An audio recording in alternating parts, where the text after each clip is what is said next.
نبقى في الكويت، معنا من هناك أحمد الرايقي موفد العربية وهو مراسلنا. أهلا بك أحمد. أحمد، أول شيء كيف الأجواء في الكويت؟ برد فعلا؟ والله الليلة الأجواء تقريبا لا بأس فيها، يعني أهون من البارح، يعني رغم برودة الطقس البارح، لكن حتى المباراة كانت أكثر برودة، يعني طيب. فكل الحالتين كانت باردة.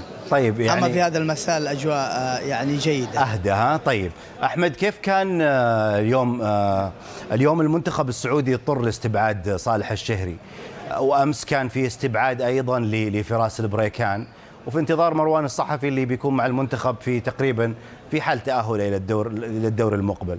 هل من خطة يعني أو استدعاء جديد من الممكن أن يحدث يعوض صالح الشهري مع المنتخب السعودي؟ نعم. حتى اللحظة لم يعلن الجهاز الإداري أو في المنتخب السعودي عن معدل الصحفي حتى احتمالية وصوله يوم 27 من هذا الشهر. أما قبلها من الصعب جدا لأنه سيلعب مباراة مع فريقه. المنتخب للأمانة اليوم كنا معه في التدريبات، يعني التدريبات كانت للفريق الرديف أو اللاعبين الذين لم يشاركوا في مباراة الأمس، بينما اكتفى المدرب بمران بسيط جدا في الفندق. أما بقية التدريبات كانت اللاعبين الذين لم يشاركوا. للأمانة عبد الله، يعني يمكن هنا في الكويت كانت يعني خيبة أمل كبيرة أصيبت بها الجماهير من ناحية الناحية الأولى من الطريقة والأسلوب اللي كان يتعامل فيه رينارد مع تشكيلة المنتخب. الشيء الثاني مع اللاعبين اللي يروحهم كانت موجودة، فكان هناك امتعاض كبير جدا من الجماهير السعودية اللي حضرت هنا، بل حتى جماهير المنتخبات الثانية كانت تستغرب بشكل كبير ظهور المنتخب بهذا المستوى.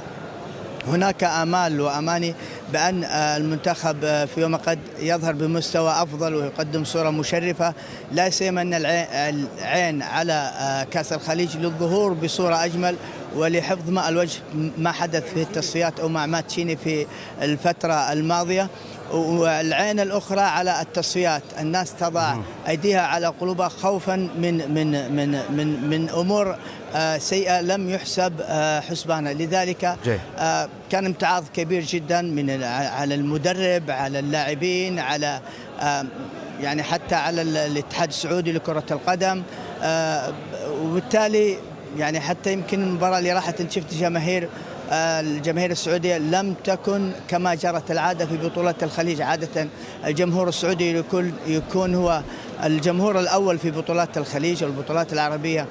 أمس ما كان ذاك الجمهور، فالكثير يتمنى ويرجى أنه يكون بكرة في حضور جماهيري، يعني على أمل أن يحقق المنتخب السعودي نقاط المباراة 3، على الرغم أن المنتخب اليمني في مباراة السابقة على الرغم خسارته لكن ظهر بمستوى جيد. لذلك من المتوقع أن يخوض رينارد هذه المباراة مع اللاعبين بروح التحدي في سبيل الظفر بنقاط المباراة، على أمل أن يكون هنالك أمل كبير جدا في المنافسة على هذا الاستحقاق، لأن الجماهير أحمد أنت وين الحين؟ أحمد الحاجة أنت وين لعودة الروح والثقة عندها في هذا الجهاز الفني وهؤلاء اللاعبين اللي راح يمثلون المملكة العربية السعودية. أحمد أنت وين الآن؟ وفي البطولات الاستحقاقات القارية والدولية. الآن احنا متواجدين في المباركية أو وراك الكويتيين. نشوف وراك المشاوي اليوم شاهدنا. نشوف وراك المشاوي يا أحمد. نعم اليوم